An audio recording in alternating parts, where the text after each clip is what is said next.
순종함이 없는, 하나님의 말씀에 순종함이 없는 형식적인 제사를 하나님이 기뻐하시지 않는다는 것입니다. 그래서 순종이 제사보다 나은 이유가 어디 있습니까? 순종이 있었으면, 우리가 아담이 하나님 앞에 하나님의 말씀에 순종했으면 제사 제도가 필요가 없는 거예요. 제사 제도는 언제부터 있었습니까?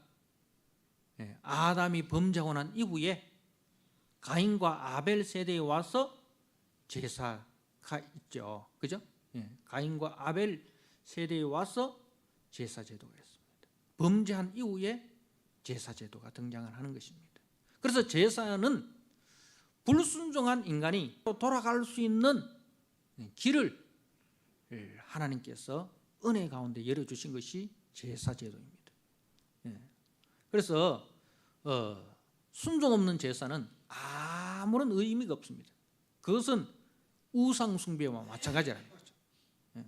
그래서 순종했으면 제사 제도가 필요가 없습니다. 그래서 불순종으로 이제 대속 제물이 필요하게 된 거죠. 불순종한 우리를 구원하시기 위해서 하나님께서 제사 제도를 주셨는데, 그 제사 제도의 실체가 무엇입니까? 바로 유월절 어린 양 대신 예수 그리스도가 제물이시고, 그 십자가의 죽으심이 이 온전한 제사이시고, 그래서 그 죄 없으신 하나님의 아들 예수 그리스도의 그 십자가 대속의 제사로 말미암아 우리의 죄가 하나님의 공의로운 심판 앞에 다 용서함을 받고 우리가 하나님 앞에 나아갈 수 있는 길이 열리게 된 것이죠. 그래서 이제 순종이 이 제사보다 나은 이유, 듣는다는 말은 또 순종이란 말과 똑같은 말이에요. 듣는다는 것은 하나님의 말씀을 듣는 것은 순양의 기름, 순양의 기름이라는 것은 이제 제사의 또 다른 그 이름입니다. 그래서 순종이 제사보다 낫다는 것을 계속해서 반복하는 거예요. 그래서 이제 하나님의 뜻을 쫓아 순종하는 것이 하나님이 기뻐하시는 가장 귀한 제사다. 그걸 가지고 우리는 산제사라 그렇게 이야기해요. 신약에서는 너희 몸을 하나님이 기뻐하시는 산제사로 드리라. 우리가 하나님의 말씀을 따라 순종하는 그것을 산제사다 그렇게 이야기합니다. 그래서 참 예배는 하나님의 사랑과 공의, 하나님의 마음을 알고 우리의 삶 속에서 이를 실천하며 제 이웃을 사랑하며 사는 그 삶의 예배, 그것이 참 예배다 하는 겁니다. 그래서 그 뒤에 있는 말씀 23절에 이는 거역하는 것은, 거역이라는 불순종이죠. 자, 순종이 제사보다 낫고, 그죠? 자, 거역하는 것은, 불순종하는 것은 점치는 죄와 같다. 점치는 죄. 그 하나님께서 이렇게 그 점수를 싫어하시죠. 사람의 그 길을 누가 인도하십니까? 하나님이 인도하시는데, 이 점을 보는 것은 뭐예요? 그 하나님이 이 나의 삶의 인도자라는 그것을 거역하는 거예요. 그것을 거역하는 게 점 보는 겁니다. 그래서 우리가 뭐 심심풀이라도 점을 보고 하는 것은, 그것은 하나님이 내 인생의 주인 되는 것을 부정하는 것입니다. 그래서 우리가 점이나 사주팔자나 이런 데 매이면 안 됩니다. 내 인생의 주인은 하나님이시지, 어떤 운명이 이제 정해져 있는 게 아니다 이거죠. 어떤 팔자가 정해져 있는 게 아니다 이거죠. 하나님께서 내 인생의 주인이시다. 자, 그리고 이제 완고한 것은 이건 이제 똑같은 말입니다. 불순종하는 것. 완고하다는 것은 고집을 버리는 거예요. 완고한 사람이 있잖아요. 고집불통인 사람. 이게 분명히 하나님의 말씀인데 그 하나님의 말씀 앞에 순종하지 않고 계속해서 자기 고집을 부리는 거예요. 계속해서 자기 고집을 부리는 거예요. 이게 완고한 거예요. 완고한 것은 사신 우상에게 절하는 죄와 같다. 사신 우상이라는 것은 사악한 우상이라는 말이에요. 사악한. 사신 우상이 뭐 우상을 사는 게 아니고 사신 우상이라는 것은 이 사악한 우상. 그래서 완고한 것은 사악한 것이다. 그것은 우상 숭배다. 불순종은 한마디로 뭐예요? 우상 숭배라 이 말입니다. 자, 그래서 이 여호와의 말씀을 버렸으므로 여호와께서도 왕을 버려 왕이 되지 못하게 하셨습니다. 그렇게 이제 하나님의 메시지를 전합니다. 자, 계속적으로 이렇게 이제 사무엘이 사울을 책망을 하는데 이 책망은 결국 계속해서 무슨 사인이에요? 지금이라도 회개하고 돌아오세요. 지금이라도 하나님 앞에 회개하고 용서를 구하고 돌아오세요. 그 사인인데 사울은 영적으로 무감각한 자이고 영적으로 이미 병든 자예요. 그래서 그 하나님의 돌아오라는 그 사인을 읽지 못하고 계속해서 변명으로 일관하고 그리고 이제 계속해서 하나님을 두려워하기보다는 백성을 두려워하고 하나님의 영광보다는 자기의 영광에 집착을 하는 겁니다. 자, 24절에 사울이 사무엘에게 이르되 내가 범죄하였나이다. 내가 여호와의 명령과 당신의 말씀을 어긴 것은 내가 백성을 두려워하여 그의 말씀을 청종하였나이다. 청하오니 지금 내 죄를 사하고 나와 함께 돌아가서 나로 하여금 여호와께 경배하게 하소서. 자, 이렇게 이야기하는 이유가 진짜 회개인가? 진짜 회개인가?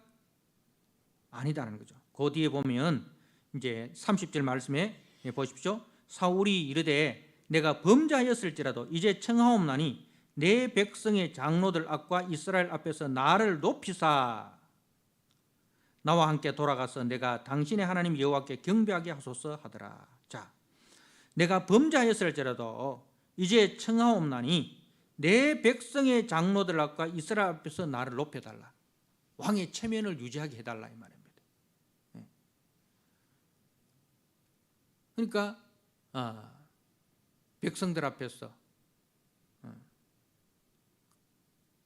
나를 높여달라. 왕의 채통을 잃지 않도록 왕의 체면이 구겨지지 않도록 그렇게 해달라. 끝까지 뭘 생각합니까? 자기를 생각하는 거예요. 백성을 두려워하고 자기를 생각하는 겁니다. 하나님 앞에 버림당한다는 것이 얼마나 큰 아픔인가, 이거 여기에 대해서 감각이 없는 거예요. 그래서 다윗과 사울의 차이에 보면 다윗은 계속해서 하나님께 집중합니다. 하나님께 집중을 하고 사울은 계속해서 사람에게 집중합니다. 그 차이점입니다. 자, 그래서 이제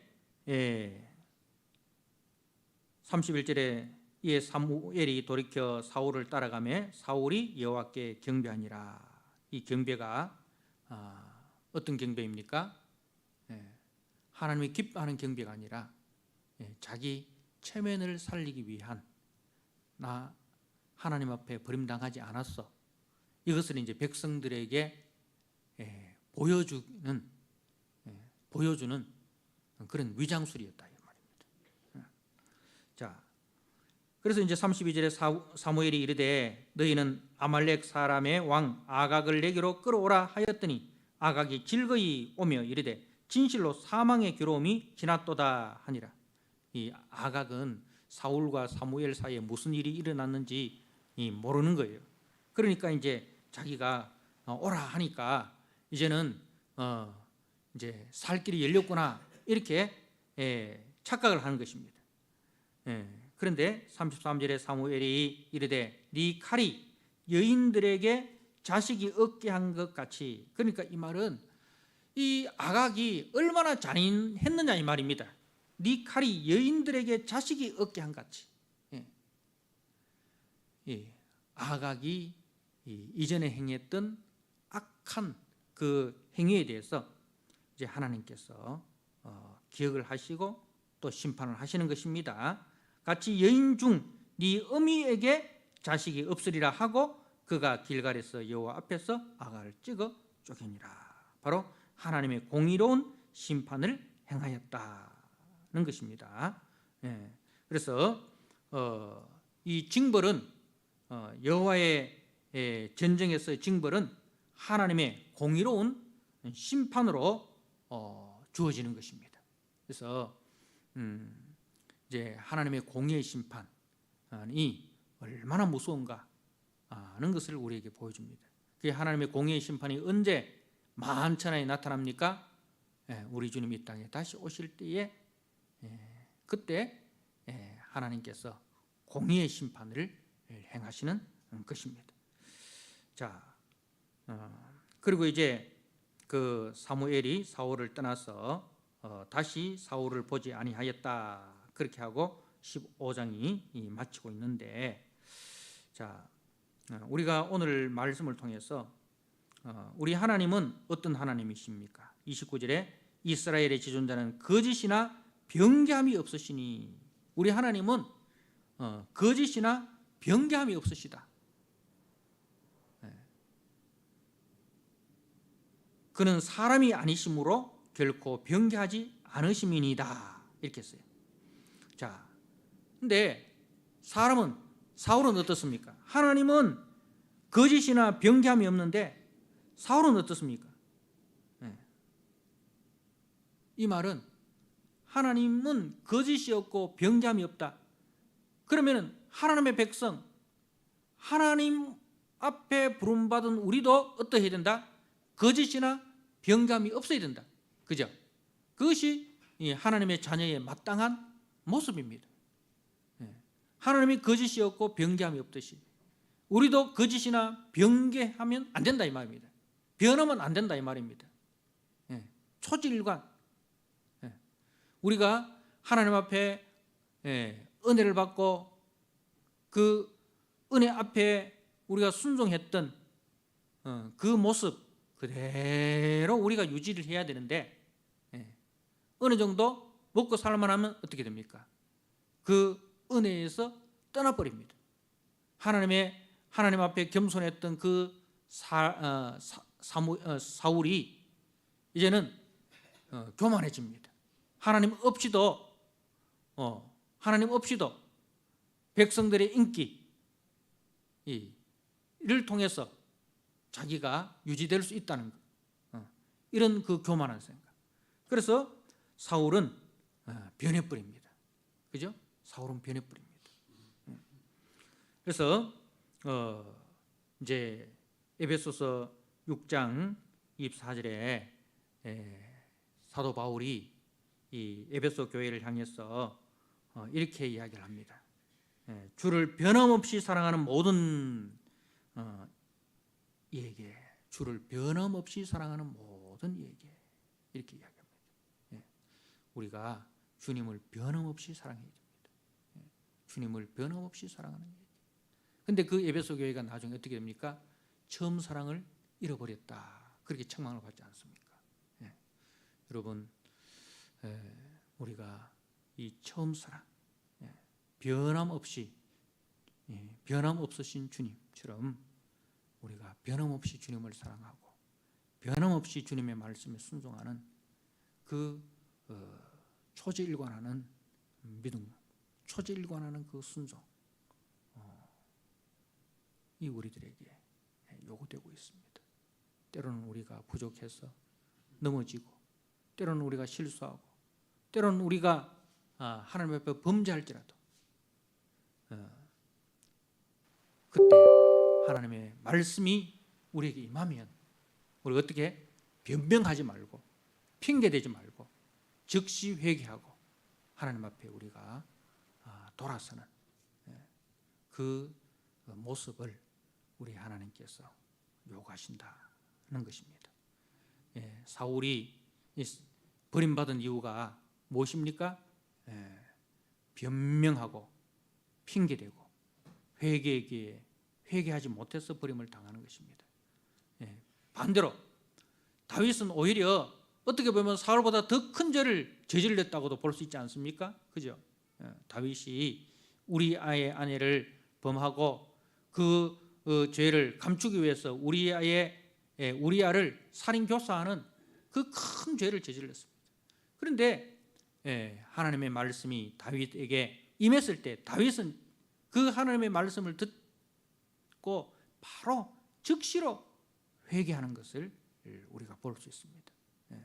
그래서 우리가 사람이기 때문에 누구나 다 실수할 수 있습니다. 넘어질 수 있습니다. 그러나 우리 속에 하나님의 말씀이 임할 때는 그 말씀 앞에 우리의 어떤 자존심이나 우리의 어떤 이익이나 그런 거 다 내려놓고 그 말씀 앞에 그대로 우리가 엎드리는 그것이 제일 하나님께서 기뻐하신다는 것을 기억하시고 우리가 변함없이 주님을 사랑하고 변함없이 이 주의 말씀에 순종하는 그 믿음으로 우리가 계속해서 주님 앞에 나아가는 저와 여러분 되기를 주님의 이름으로 부탁을 드립니다. 아멘. 하나님 아버지, 오늘 사울이 여러 번 회개할 수 있는 기회가 주어졌음에도 불구하고 그 회개의 기회마다 계속적으로 변명하고 핑계를 대는 것을 봅니다. 하나님 아버지, 참 우리가 부족하고 연약하여서 때로는 우리가 실수할 수도 있고 때로는 불순종할 수 있지만은 하나님께서 원하시는 것은 우리가 그때 하나님의 말씀이 임할 때 즉시 하나님의 말씀 앞에 회개하고 엎드리는 자 주님이 찾으시는데, 하나님은 우리가 영적으로 무감각한 자가 되어서 하나님을 두려워하기보다 사람의 이목이 두려워서 우리가 회개하지 아니하고 계속해서 자기 자존심을 세우고 사람들 앞에서 자기의 영광을 나타내려고만 한다면 결국은 하나님 앞에 버림당하는 아버지 미련하고 어리석음을 봅니다. 아버지여, 우리의 연약함을 주께서 불쌍히 여겨주시고 날마다 하나님의 말씀 앞에 우리가 엎드리는 자가 되게 하여 주시옵소서. 순종이 제사보다 낫다는 말씀 우리가 기억하고 항상 사무엘 선지자처럼 여호와여 말씀하옵소서, 주의 종이 듣겠나이다. 하나님 앞에 우리가 늘 듣는 자로서 우리가 설 수 있도록 주여 도와주시옵소서. 예수님께 하신 이름으로 감사하며 기도드리옵나이다. 아멘.